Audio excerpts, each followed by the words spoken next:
Alright, so medyo bloody and pricey ang friendship na inoffer ni Bangag dito kay Mama Lenlen na tinanggap naman niya with all of her heart.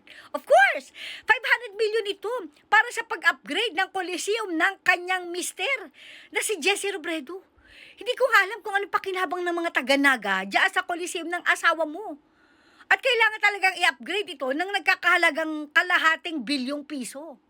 Samantalang, kung iisipin yung mabuti nangyari sa Cebu, nung nagbaha doon na halos mabura na sa mapa ng Pilipinas ang Cebu, 200 million lang Bangag ang binigay mo, hayop ka. Hayop ka.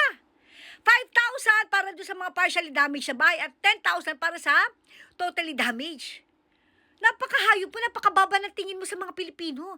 Basta talaga pagtulong, okay? Serbisyo publiko para sa Pilipino, tamad na tamad kang magbigay. Pero kapag papakinabangan nyo, ang interest ay para sa inyo, all out support kayo, putang ina kayo. Nakita nyo naman yung subway na sinimulan ni PRID. Dumaan ng 2023, 2024, 2025. Walang nilabas na budget para dyan. Nasimulan na yan. Itutuloy na lang para mapakinabangan ng mga Pilipino pero hindi niya ito ginawa. Yung mga budget para dyan, inilagay sa unprogram funds na pinayagan ni Bangag. Kaya yung mga flood control, galing niya sa unprogram funds. Hindi kumibo si Bangag dyan. Ibig sabihin, payag siya, okay sa kanya.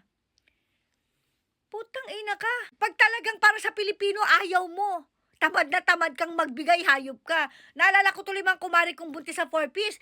Naibigay ba yung sinabi ni Bangag na 350 pesos allowance para sa inyo? Para na pambili ng mga bitamina ng mga bata dyan sa sinapupunan nyo. Putang na 350. Kung kukwentahin mo, halos 11 pesos a day. Putang ina, pahihirapan pa yung mga kumare namin buntis para pumila, humabol dyan sa ayudang 350 pesos a day. Putang ina ka. Wala ka talagang alam sa grounds. Hindi mo talaga alam kung ano nangyayari sa baba, sa laylayan. Para pagmamalaki mo 350 pesos. Para sa mga kumare natin buntis dyan sa 4-piece. Putang ina ka, hayop ka. Ano nangyari dyan? Naibigay ba sa inyo mga kumare? Putang ina to, si Bangag nakakagigil. 500 million, ang sakit lang malaman na 500 million ang binigay mo sa Coliseum. Sa matalo yung nangyaring pagbaha, dyan sa Cebu, 200 million lang ang binigay mo. Ang mas masyakit! Ang mas masyakit, binentahan nyo pa ng bigas. Putang ina. Hindi nyo pa binigyan ng bigas. Pinagmalaki nyo pa na meron na pong 20 pesos na bigas na mabibili ang mga biktima ng baha sa Cebu. Hayop ka.